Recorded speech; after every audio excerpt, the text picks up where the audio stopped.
The first surprise usually isn't the size, not the roads, not the portions, not even the volume. It's the certainty. A barista says, "Absolutely, we can do that." A stranger gives directions like a local mayor. A job candidate says, without flinching, "I'm perfect for this role." And to a lot of European visitors, the reaction is immediate. Are Americans really this confident? Or are they performing confidence because everyone here is expected to? No way. I've never seen that many people at the beach. That's crazy. Because that's the real mystery here. American confidence often looks bigger from the outside than it feels from the inside. And what surprises many European visitors is not just that Americans seem self-assured. It's that confidence in America often works like a social language. It's how people introduce themselves to the world before the evidence arrives. And that feels unusual in many parts of Europe, where confidence is more often supposed to follow proof, age, credentials, or demonstrated competence. So this episode isn't really about whether Americans are more confident people. It's about something much more interesting. Why does American culture reward the display of confidence so much more visibly than many European cultures do? Part of the answer is psychological. Cultural psychologists Hazel Marcus and Shinobu Kitayama argued that some cultures train people to see the self as independent, as a distinct person whose job is to express inner traits, abilities, and preferences. They specifically used American culture as a major example of that pattern, while noting that many cultures place more weight on interdependence and social context. In plain English, in America, showing who you are is often seen as maturity. In other places, reading the room first can be seen as maturity. That difference sounds abstract until you see it in real life. In the United States, a teenager is often taught to put yourself out there, apply even if you're not fully ready, speak up in class, sell your strengths in the interview, network, pitch, lead, brand yourself. Confidence isn't just a personality trait, it's a civic skill. And that is exactly why Europeans can misread it. Because in many European settings, especially the more understated ones, visible confidence can be interpreted less as healthy self-belief and more as premature self-promotion. Not everywhere, and not all the time. Europe is far too diverse for that. A Dutch professional, an Italian entrepreneur, a Swede, and a Brit are not living under one shared social code. But across much of Europe, there is still a stronger instinct that competence should reveal itself gradually rather than announce itself early. Do the frog of Inca when they science a classroom? Yep. Seriously? In the movie? Yeah, you literally dissected the frogs. Yep. Why is there a parking lot? You guys drive to school? And then the deeper explanation begins to appear. Some research suggests that what looks like American confidence is partly an adaptation to a more open, competitive social environment. A cross-cultural paper on why Westerners self-enhance more argues that in places like North America, social life operates more like an open market.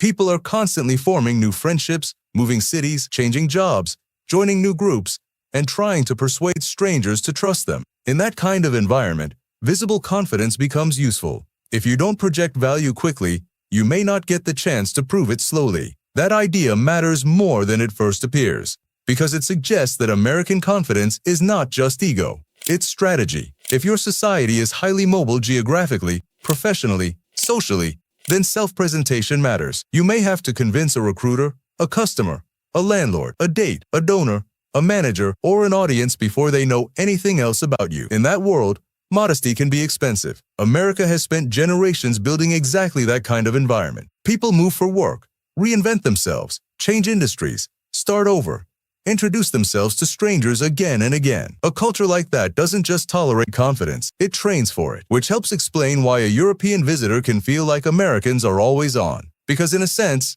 many of them are. Not fake, not necessarily arrogant, but socially activated, ready to present a version of themselves that says, "I can handle this. I belong here. You should take me seriously." And the roots of that are not only psychological, they're historical too. More than a century ago, Frederick Jackson Turner argued that the American frontier helped produce a culture of individualism and suspicion of control. His frontier thesis has been debated for decades, and it should be used carefully, not as a complete explanation for modern America. But even Turner saw something enduring in the national character, a habit of self-reliance, improvisation, and personal assertion, along with the risks that come with those traits. That frontier story later merged with another powerful myth, the self-made person. Not noble birth, not inherited title, not waiting your turn. You prove yourself by becoming someone. And if a culture tells that story for long enough, confidence stops being just a feeling. It becomes a moral performance, a sign that you believe opportunity exists and maybe that you deserve some of it. This is where American confidence becomes especially visible to outsiders, not in private self-esteem, but in public expectation. The United States has long celebrated self-expression in unusually open ways. The World Values Survey describes self-expression values as linked to participation, voice, and the expectation of having some say in social and political life. That doesn't mean America invented self-expression, and many European societies score highly on it too. But it helps explain why speaking up can feel, in the American context, less like an interruption and more like citizenship. You can hear it in classrooms.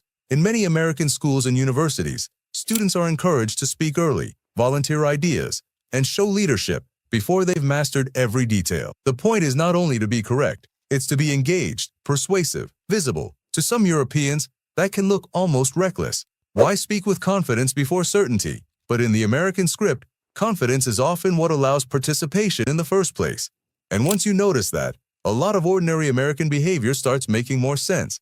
The upbeat customer service tone, the firm handshake, the interview language, the way strangers offer opinions with almost theatrical ease, even the optimism built into everyday phrases. You got this, go for it, no worries, I'll figure it out. This isn't just cheerfulness. It's a national habit of lowering visible doubt. In some European settings, visible doubt can signal seriousness. In America, visible doubt can sometimes lower your value in the room. Now, this is where the easy stereotype would be. Americans are confident, Europeans are modest. But that would be lazy and wrong. First, Europe is not one culture. Hofstede's cross-national culture model, while imperfect and only a rough map, shows wide variation inside Europe itself and explicitly warns that countries contain major internal differences. Some European societies are highly individualistic. Others place stronger weight on restraint, hierarchy, or uncertainty avoidance. So the contrast here is not America versus a single European personality. It's more like America versus a cluster of societies that often distribute confidence differently. Second, Americans themselves often don't trust overt confidence as much as they perform it. That's the contradiction at the heart of this story. A person can sound confident in a meeting and still feel deeply insecure. A culture can reward bold self-presentation and still produce private anxiety. What Europeans sometimes interpret as inner certainty may actually be outer fluency. And once you see confidence as a script people learn, not just a trait people possess, the whole thing becomes less mysterious. In fact, one reason American confidence feels so intense is because it often has to fight against American instability. Jobs change, cities change, industries collapse.